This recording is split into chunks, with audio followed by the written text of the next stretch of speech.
This is Trenchpunk by Conway. Go ahead My and take us man. away, Conway. Tell us about your game. Right. So Trenchpunk is an interesting concept, in my opinion, that I've been developing after an NPC as well, much like a pancake.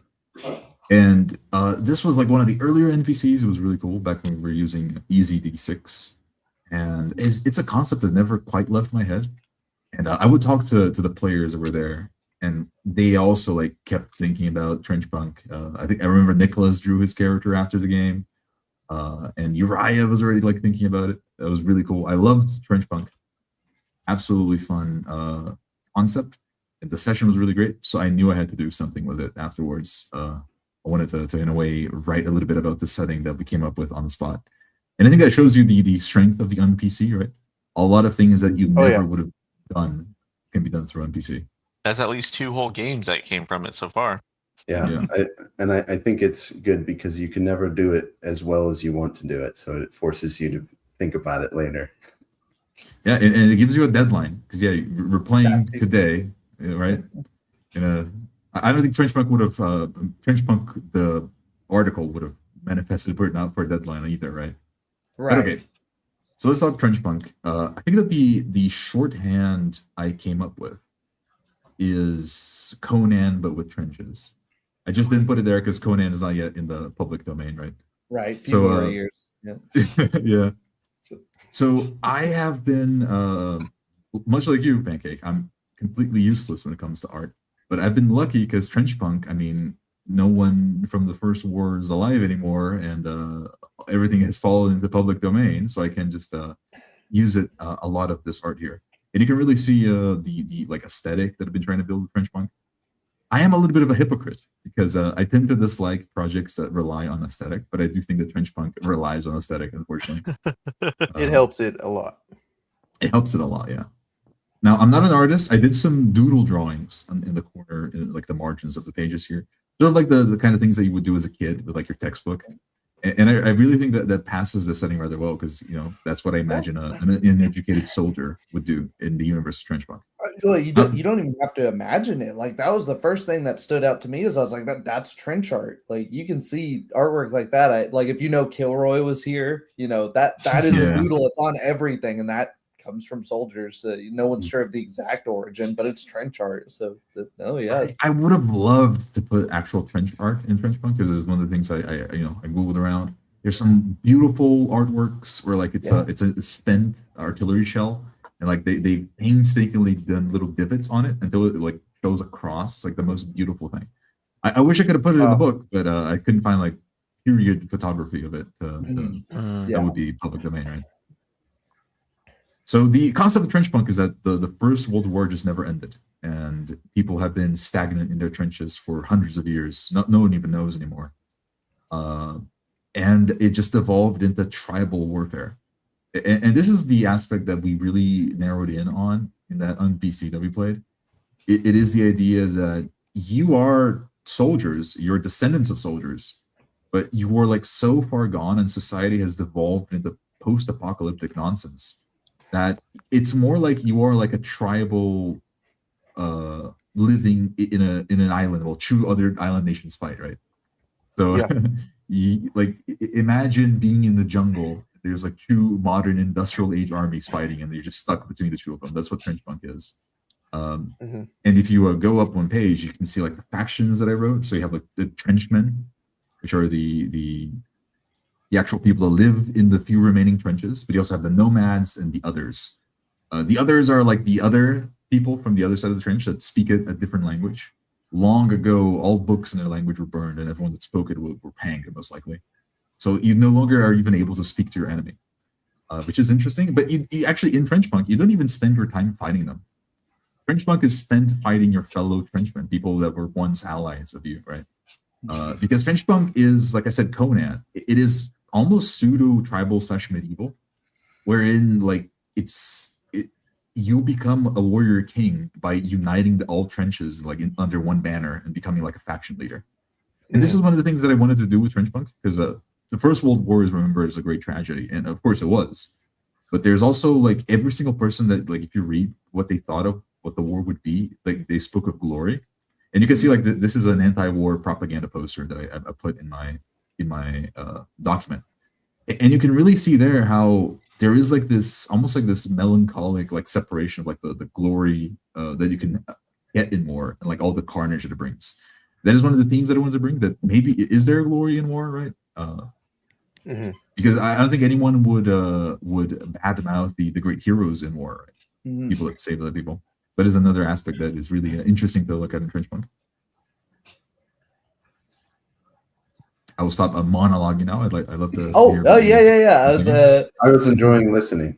Yeah. No, it's really fascinating to hear from the thoughts of the author, but also, all of it's something that really stood out to me from. There's a great documentary done years ago, They Shall Not Grow Old, which was done in 2017, I think, on the 100th anniversary, or 2018 maybe, 100th anniversary of the armistice. And it was done with the last surviving members, and some of them were looking back on it on like, damn it, the war ended, like it, but not in in almost the way of, we didn't get to accomplish anything. Like, that was the tragedy, not that the war happened in the first place, but that it ended before really anything useful came out of it. And it was interesting to see such a different perspective on it, where it was like, what, we did all that for nothing? Like, I wanted to go out there and actually, take names and kick ass and, have something to show for it. Like, that was the tragedy, not the killing, the great slaughter in the first place. So yeah, that was really fascinating. There is a lot of like war bad symbolism in Trenchpunk, right? But I didn't want it to be the only drowning voice there, because war bad, and the conversation ends there, right? What about like the heroic moments that you can have in war? Those exist as well, and I think that we should perhaps not glorify, but definitely take those into account. Yeah. If anything, it makes for some great characters to play. Yeah, it does. Yeah. If you've got one guy that wants to get in there, all guns blazing, and then the guy that's like, man, I wouldn't be here if I didn't have to be. I desperately want to get my head blown off charging across. Yes. The male urge. On horseback with a lance. There's a phenomenal period image of a horse in a gas mask made for horses, and a guy on horseback.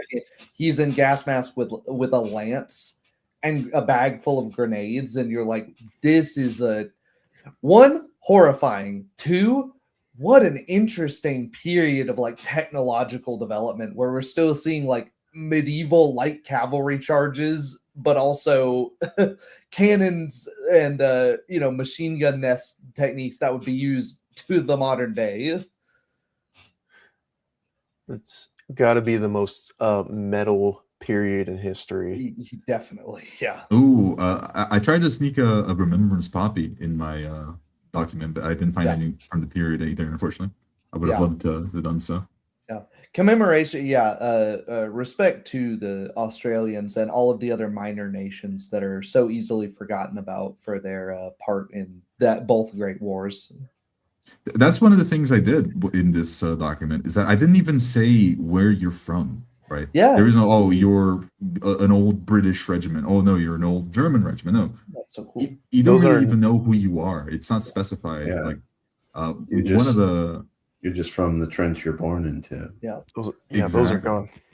Yeah.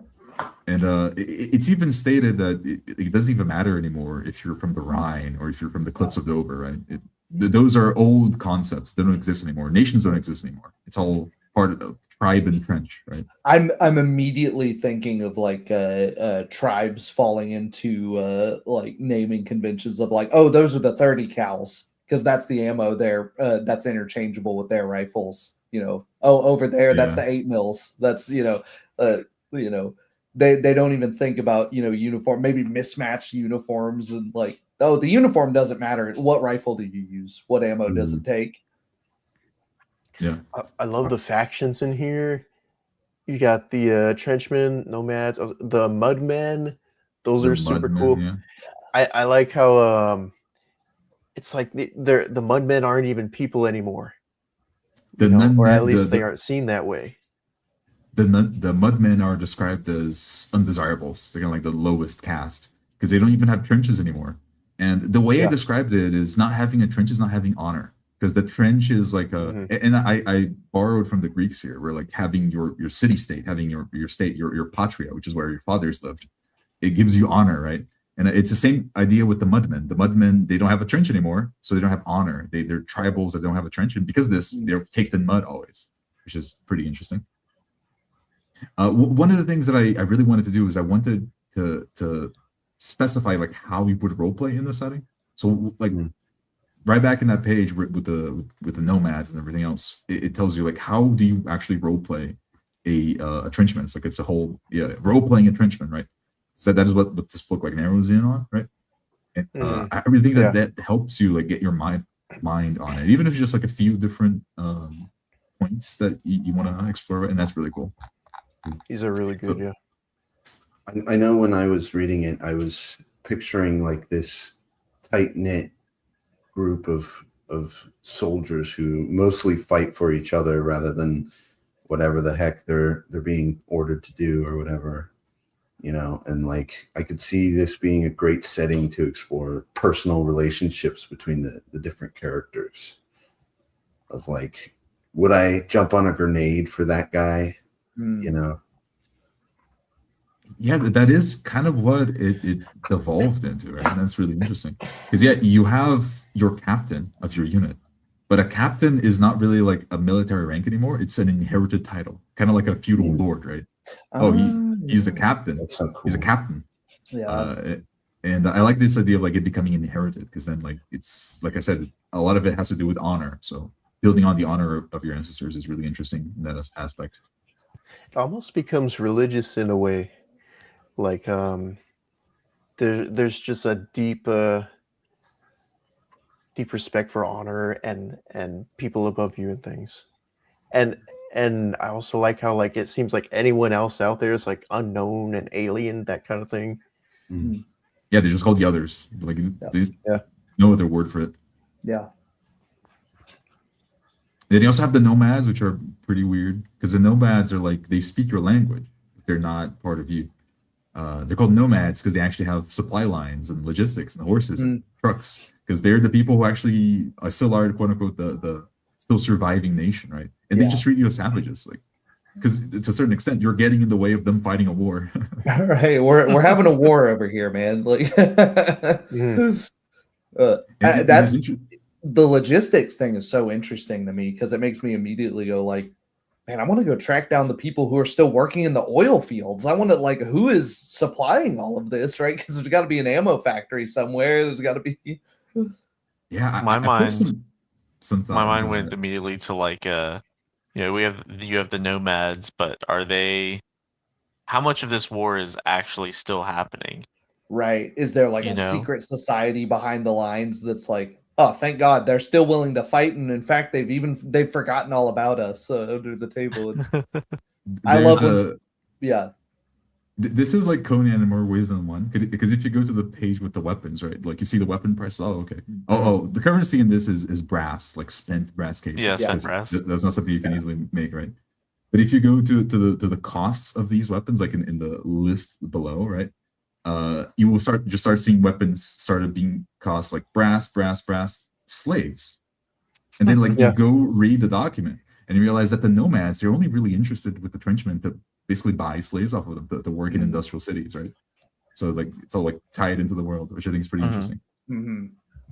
Which is like so cruel. Like these guys are like the the industrial part of society, and like they're the most. I really like that little bit you put in when talking about how the nomads buy slaves, where they're not interested in the others as slaves, and so you're forced to sell your own brethren into slavery if you want the awesome tech from the nomads. Yeah. Especially thinking about like the immediately grim connotations of like, well, Jim got his leg blown off by a grenade. He's not really any use in fighting anymore. We'll trade him for a machine gun. Like, that's so dark. Woo. But yeah, it is a really it's heavy. Side. Yeah. I did also like that you included diseases, which are very, very like evocative of the theme of fighting in the trenches. Oh yeah. Oh yeah, Can you? Where are they? They're Go at ahead. the right before the Das Landscheid. Yeah, they What? included. Oh, Yeah, trench foot, fever, cholera, influenza, infection. all of these are deadly. This is a very deadly game. In Rhodey's system, you can't dodge bullets, and the bullets pack a punch in this, right? And this is based on a thing that very few people do in RPGs well, in my opinion, which is roleplay firearms. Firearms are scary. They're the scariest thing. Right? Oh They make this loud noise, and someone drops dead. It's like the scariest thing. Like just in normal war, they're already really scary. But imagine now that you're a tribal, right? One of the classes in this, the sharpshooter, his whole thing is that he gets to shoot he gets to do the ceremony of shooting around every week or so to like to ward off evil spirits. So like he's the guy that actually knows how to shoot, right? And that's how like firing around is seen in Trenchpunk. I have like if you read I have a sideline telling you like how to roleplay weapons. What like each faction would do, right? So like Mudmen will scatter if they hear a round. They'll just scatter, run away, right? Because if you shoot around, you mean business. You're well equipped. If you have like, if you like pick everything right in your character creation, you might start with like 1d6 rounds, right? So it's like you have very little ammunition, and have like a little sideline what each faction would do if they hear a round, right? So I have like the Mudmen, like they scatter. The Nomads, it says that the Nomads can't bear to lose any men, so they'll just like drive away and call artillery on your position, right? Like each faction has like their own thing that they do if they get shot at, which is I think pretty interesting. And So cool. in the little adventure I made for this, there's also like specify what happens if they hear a round. I want weapons to feel like weapons when you fire them. I was going to ask about the adventure. So it's fairly short, like 3 pages, and I noticed at the very end there's the little scrawled out like arrows pointing to different things. Is that for the GM just to like actually use as like a mental map of the scenario, or is it just decoration? It is a little bit like a mental map, and the like the scrolled notes like in between the actual document, they really help you like keep things in mind, right? Because you'll see like Moyle. Okay, so they go from the vampires to Moyle. Like what's Moyle? And then like you look and there's like a little scrolled like Moyle thing right there, right? So like you can go right to where you want to see it. And I think it helps you keep a mental image of like how the adventure goes. It's not a very complex adventure at all, like just 3 pages.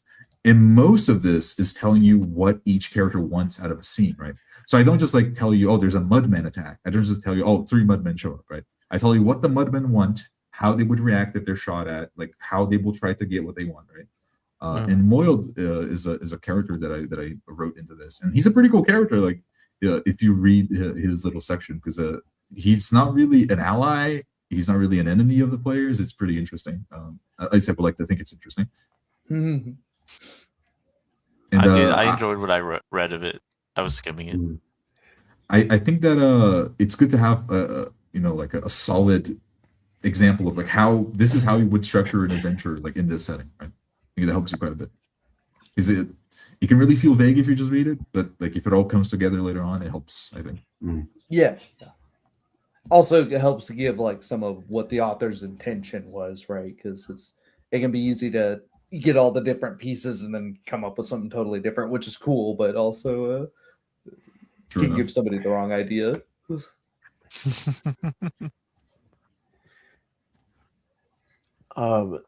Text really supports the setting. Like if you read this, you know what you're getting into. And so you had like 13 pages, and the text I think is kind of small, so it's got a lot in it packed in there. Yeah, I would hope so. Yeah, you got everything. You got the factions, the diseases, all of it. I liked how the attitude of the trenchmen towards the nomads is that they're cowards. You know, if they're shot at, they retreat and they order a artillery battery on you. It sounds like, tribal warfare describing us, like modern warfare. Yeah, it's dishonorable, right?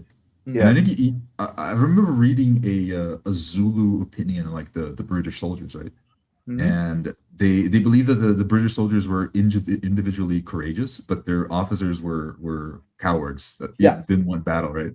Yeah, Which is their interesting. tactics. Well, and the Zulu were particularly interesting because even among the other African tribes, they used a very short spear to force their troops to get in close because they notice when you have a big long spear, well, nobody's really that into it. They're not, they're just sort of poking each other from 10 feet away, and like it's like, oh no, come on, man, come on, get in there and kill each other for real. Like, so they had it's interesting how the Zulus developed like bull and horns, and it's almost like the Roman formation of like very similar, aggressive but like infantry pushing. 2,000 years separated. Yeah.